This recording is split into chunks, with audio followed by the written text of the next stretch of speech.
In our series, The World After Coronavirus, today we have with us Dean Harvey Young. Harvey is the Dean of our College of Fine Arts here at Boston University, and we're going to ask him what he thinks the world after COVID might look like for the fine arts. One thing that we've learned in this moment is that we as humans are social beings. We need to be in place, in time, sharing space, and partaking in experiences together. So one thing that you will see post-COVID-19 is a return to normal. And by normal, it's to get away from social distancing and social isolation and actually run and rush toward opportunities to be in time, in space together, where we can partake in experiences, share emotions with one another. So you can look to people going back to live concerts and live performances in the theater, looking for those moments, those occasions where we can connect in an unmediated manner. What does it mean for the artist? And more on what does it mean for the medium of the fine arts? If you think about music, music happens because it's more than one person being in the same space, playing together, playing in sync with one another.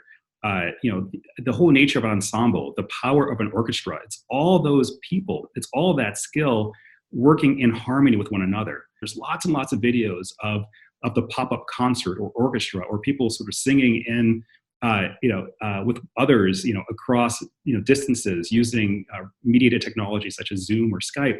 And what people don't realize is that almost all of those, the ones that you're most impressed by, are edited. What is exciting about this moment is that you're beginning to see more and more individual and more intimate profiles of artists. You're seeing artists, just facing their cameras, being in conversation with you about who they are, what motivates them, what inspires them, how they make their art. And I think that we will see that occur in the future, that we'll find audiences and spectators and subscribers will want to know more about their artists and musicians. It's not just about the work they're presenting, it's also about who they are as a person.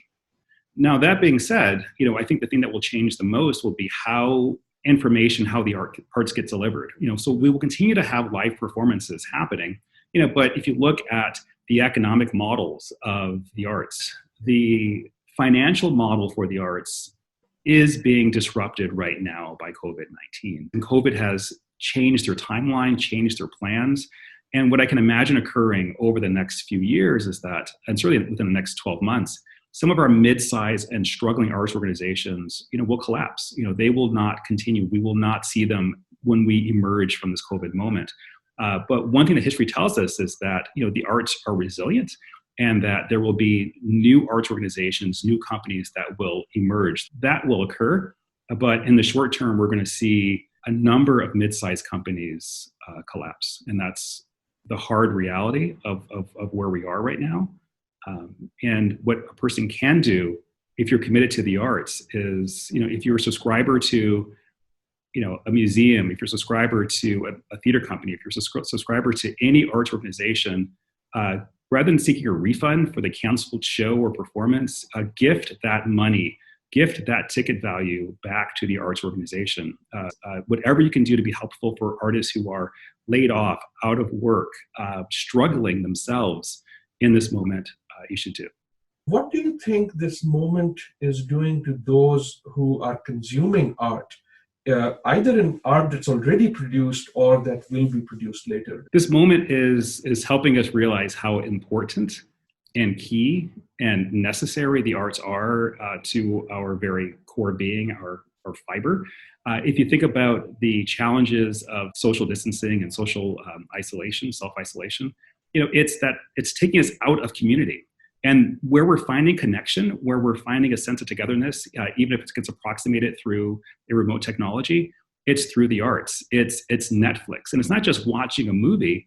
It's a Netflix party where you are connecting with someone else, and it's looking at the BSO at home. So more and more people, probably than ever before, are spending a lot of time hearing the stories, learning about society as filtered and framed through the arts. And that's been a gift. That has been a blessing. But we're not always acknowledging the fact that the arts are what's behind all these things. So a person might say, I'm not really an arts person, but that's the person who needs that song to get through that day.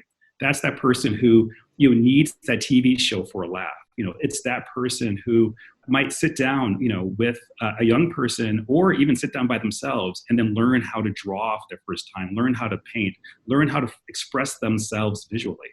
So that is what's happening. There's a greater and greater engagement with the arts, and I'm hopeful that leads to a more sustained appreciation for the arts at large.